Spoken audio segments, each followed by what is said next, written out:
चलिए बढ़ते हैं आगे और अब मार्केट महारथी में बाजार पर एक फंडामेंटल चेक लेने का वक्त हो गया है। हमारे साथ आज अश्वनी अग्रवाल है, फाउंडर है डिमेटर एडवाइजर्स के लिए बहुत बहुत शुक्रिया आज समय देने के लिए। Ashwani, morning, welcome to you. बाजार में जो तेजी है ऑफ कोर्स इसके बड़े सारे रीजंस हैं हालांकि, लेकिन आप निफ्टी को देखें तो हेडलाइन नंबर्स कहीं चीप तो नहीं है जिस तरह कि हम फॉरवर्ड अर्न, लेकिन एट द सेम टाइम से अर्निंग्स का ग्रोथ का ये बड़े ट्रिगर्स भी हैं इस तेजी के मोमेंटम पर कन्विक्शन बनाए रखने के लिए। आपके बड़े रीजंस क्या होंगे? क्या ग्रोथ भी ऐसे ही कैचअप होगी, क्योंकि इंडेक्स पर अब बड़े लेवल्स की यहां से भी बात की जा रही है इतनी तेजी के बाद भी। जी गुड मॉर्निंग। शो पे बुलाने के लिए आपका धन्यवाद। मेरा ऐसा मानना है कि यदि हम पिछले 20 25 30 साल की हिस्ट्री निकाल के देखें तो जो वैल्यूएशन निफ्टी का या सेंसेक्स का रहा है वो नीचे में करीब 12 टाइम्स अर्निंग्स पे और ऊपर में करीब 20-21 टाइम अर्निंग्स की रेंज पे चला है। एंड इस वक्त हम ऊपर वाली जो बॉर्डर लाइन है उसके काफी करीब आ चुके हैं। तो आपकी बात सही है कि ग्रोथ एनवायरनमेंट बहुत अच्छा लग रहा है, इंडिया के प्रोस्पेक्ट्स बहुत अच्छे लग रहे हैं, पर मेरा ऐसा मानना है कि पिछले 2 दशक या 3 दशक में जब भी ये मार्केट ऊपर की बाउंड्री के आसपास आया है तो एनवायरनमेंट पॉजिटिव ही रहा है। एनवायरनमेंट नेगेटिव होने से उतनी तेजी तो कभी आती नहीं। तो इस एनवायरनमेंट में वैल्यूएशंस थोड़े महंगे हैं और वैल्यूएशंस पे थोड़ा ध्यान रखना चाहिए। तो जो आपके व्यूअर्स हैं, दर्शक हैं, मैं उनको ये कहना चाहूंगा कि आप अपना पोर्टफोलियो जो है रिबैलेंस करें। और यदि इक्विटी आपके पोर्टफोलियो में जरूरत से ज्यादा है बिकॉज क्योंकि इक्विटी बढ़ चुका है तो उसे थोड़ा रिबैलेंस करके थोड़ा पैसा डेट में डालें, क्योंकि अगले 12 महीने में इंटरेस्ट रेट्स कम होने की वजह से डेट म्यूचुअल फंड्स में फायदा होगा, ऐसा मेरा मानना है। तो आपकी बात सही है कि मोमेंटम शायद चले और यहां से और मार्केट और भी ऊपर जाए, वो कोई नहीं उसको गारंटी के साथ कह सकता कि और 5-10% की अपसाइड नहीं है। पर इस वक्त सही राय मेरे हिसाब से यही होगी कि प्रॉफिट बुकिंग थोड़ी करें। ठीक है अश्विनी, पहले तो बहुत शुक्रिया आपका, आज अपने समय निकाला। 18 स्वदेश से आप बातचीत कर रहे हैं। अगर मैं कैलेंडर ईयर के हिसाब से देखूं तो एक साल ख़त्म हो रहा है और अगला साल की जब हम शुरुआत करेंगे तो न केवल साल नया होगा बल्कि हमारे सामने अर्निंग्स भी होंगी। 7-8 तारीख से अर्निंग्स भी आ जाएंगी। तो जो पीछे की अर्निंग्स गई हैं, लास्ट 2 या 3 अर्निंग्स आपने जो चेक की होंगी, और इस बार की जो आने वाली अर्निंग्स है, इसमें आप क्या फ़र्क देख रहे हैं, या फिर ये एक साइक्लिकल चीज़ है जो आगे हो रही है? देखिए सर, ये सेक्टर्स के ऊपर डिपेंड करता है। सो कई सेक्टर्स हैं जहां इम्प्रूवमेंट आ रहा है। सो फॉर एग्जांपल जहां पे भी इनपुट कॉस्ट स्टेबलाइज हो गई हैं वहां पे आपको मार्जिन इम्प्रूवमेंट दिखाई देगा। यूएस इकोनॉमी या एक्सपोर्टर्स जितने हैं वहां पे डिमांड कंडीशंस अभी भी ठीक ठाक हैं। मतलब स्लो डाउन हो रहा है पर उतना ज्यादा स्लो डाउन नहीं है, तो वहां पे भी जो एक्सपोर्टर्स हैं उनके नंबर्स मेरे हिसाब से ठीक ठाक आएंगे। वहां पे चाइना प्लस वन का भी एक फैक्टर है कि लार्ज इंपोर्टर्स जो ओवरसीज टेरिटरीज में हैं वो अपना सप्लाई बेस डाइवर्सिफाई करना चाहते हैं, उससे इंडियन प्लेयर्स को काफी हेल्प मिल रही है। सो वो एक एडवांटेज तो डेफिनेटली रहेगा।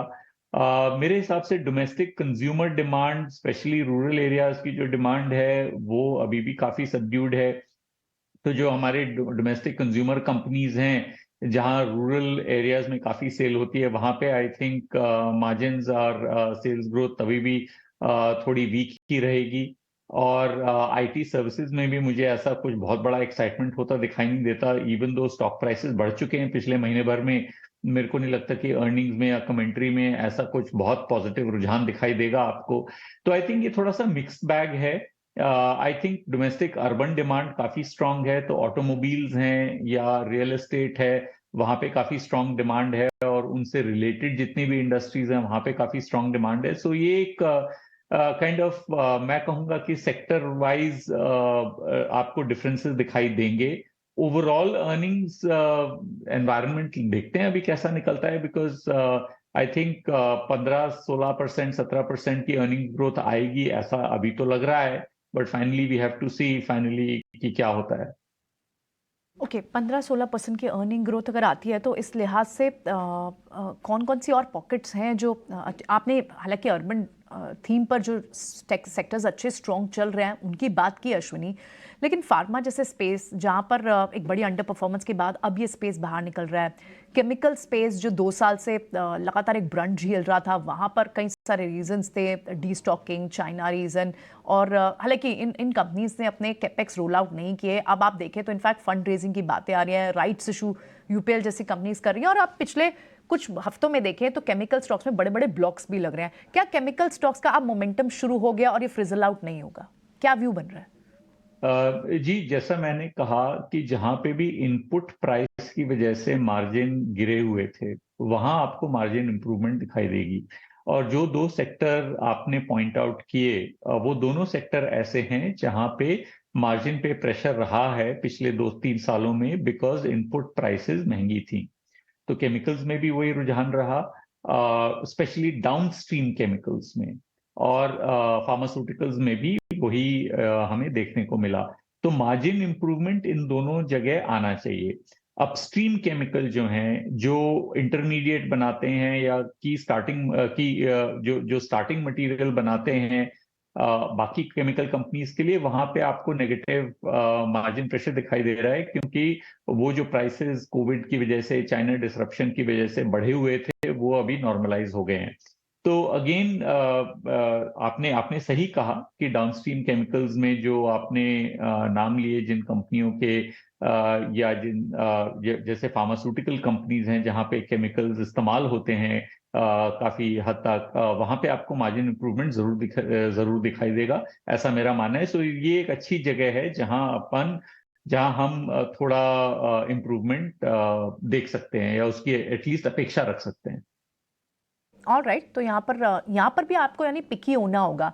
एक और चीज अश्विनी, क्योंकि बार बार अभी बात की जा रही है कि मिड कैप स्मॉल कैप भले ही बड़ी रैली दिखा चुके हो, लार्ज कैप की तरफ टिल्ट ज्यादा दिखाई दे रहा है, और आपने भी स्टार्ट ऑफ द इंटरव्यू में ये बात की कि थोड़ा सा आपको अपने पोर्टफोलियो को असेस करना होगा और उसी तरह से स्ट्रैटेजी बनानी होगी। तो लार्ज कैप पॉकेट्स में क्या एफआई फेवर्ड काउंटर्स जो हैं, एचडीएफसी बैंक जैसे स्टॉक्स जो हैं, जो काफी समय से एक रेंज में रहे हैं, इनफैक्ट लार्ज कैप बैंक्स भी आप देखें, कोटक बैंक जैसे स्टॉक्स जो चले नहीं है, क्या इनमें अब मूव आनी की एंटिसिपेशन है?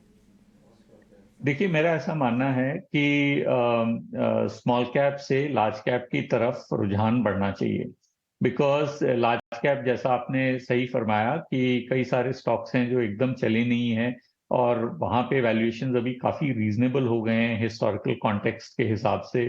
तो वहां पे आपको एक डिसेंट रिटर्न दिखाई देगा ना। अभी मैं ये भी कहना चाहूंगा कि हमें ना रिटर्न एक्सपेक्टेशंस थोड़ी अपनी मॉडिफाई करनी पड़ेंगी। पिछले साल में कई पोर्टफोलियोज ऐसे हैं जहां 40-50%, 70% का रिटर्न आया है।